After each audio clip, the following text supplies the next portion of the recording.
Napansin ko, mas madali para sa akin magdasal at mag-meditate. Kasi meditation ko is non-denominational din. It's mindfulness meditation eh. So pag klaro ang utak ko, ang dali-dali magpasok ng kahit ba Bible verse, mas madali para sa akin intindihin.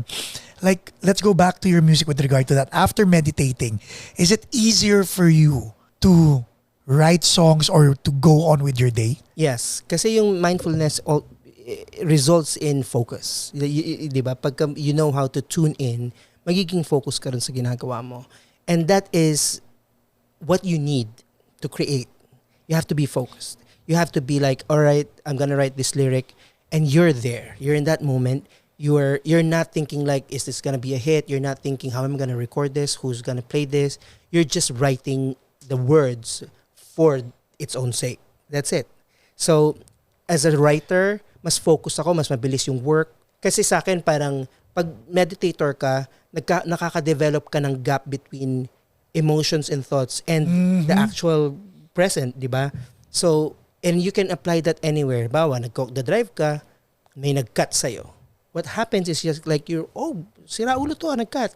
You give into that impulse. Yes. Pero pag na-master mo yung technique ng, thought lang yan, you can identify the thoughts in your meditation, then you can control your reactions in that very split second. And that is a gift. It's actually a matter of life and death. Because sometimes when somebody cuts you off, you're like, nagalit ka, baka babaan ka nun or whatever. Yeah, hindi mo alam. So having that presence of mind na, yung brain ko nagagalit, just identifying that will save your life, really. And that happens when you are mindful. Because you know your breath is there, separate from the thought and the anger. And you can separate that.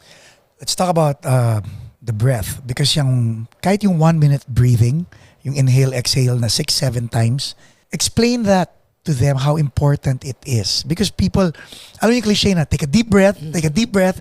Actually, yun eh.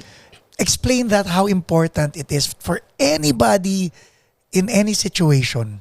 Yeah, so yung physical na mangyayari sa'yo when you focus in your breath is immediately yung heart rate mo babagsak. Kasi ini-internalize mo yung breath when you say in, out, lahat nung we call it like the default mode network. It's like how the brain operates when you're at rest.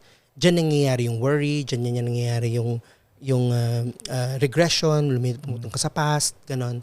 So yun, pag nag-focus ko sa breath, lahat yun. Saan?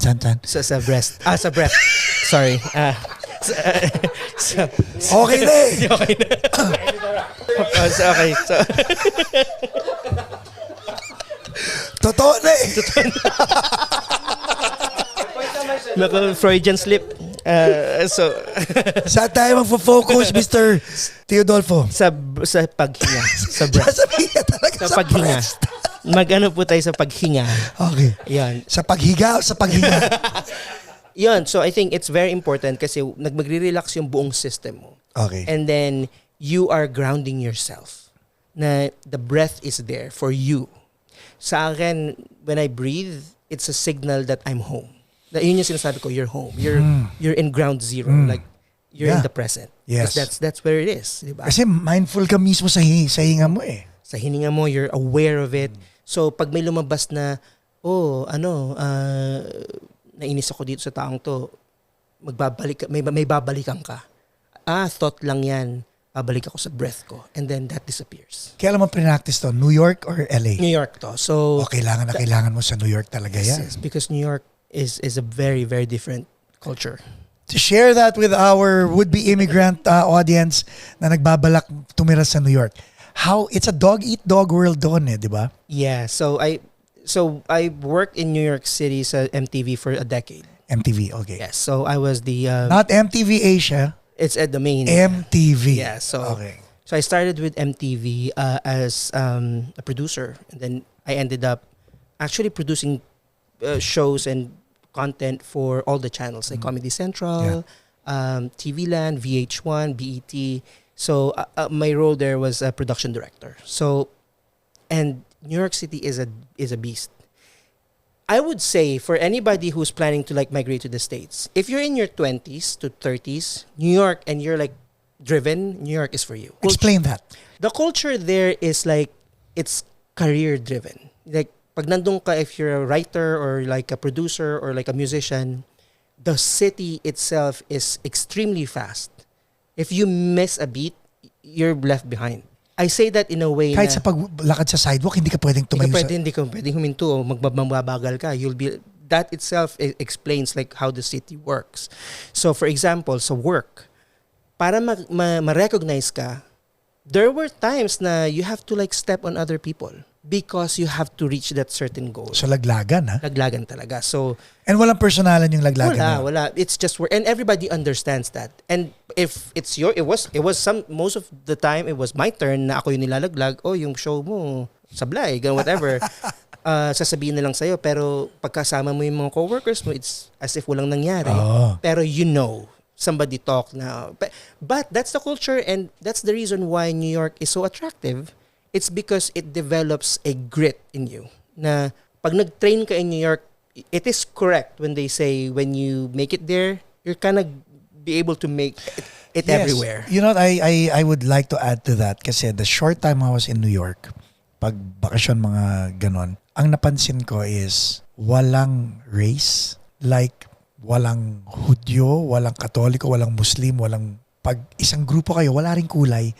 Lahat kayo New Yorkers. Parang ganun yung dating. Yes. And I think the culture there is, sa simula pa lang ng paggising mo, you get your coffee from a coffee cart. Mismong yung nakapila doon at saka yung coffee nagmamadali. Because they want to get the most of like the business. So, pag umorder ka ng, can I have a cup of coffee and a donut? In 2 seconds na sa'yo na yan. So, pag nakatayo ka pa ron, in 4 seconds, yung nasa likod mo, tinutulak ka na, hey. So, hindi ka na pwede tumingin sa minyan. Wala. And that's the difference here in LA. So I think when we moved here and I quit the MTV job because it was so high pressure and umabot na ako sa edad na parang I need a change of like 10 years, ha? It took you that long, ha? Because it was addictive at times because you know the adrenaline of like, oh, I got the best show. Like I worked at like the VMAs. That was the pinnacle for MTV. If you work the VMAs, then that's the Super Bowl. But after that, you kind of question, do I want the next year again? But for people who are driven, you have to do that. But you have to be prepared to take the heat, right, the pain. So I would say, kung gusto mo yung life na yan, New York is for you. But it's not forever.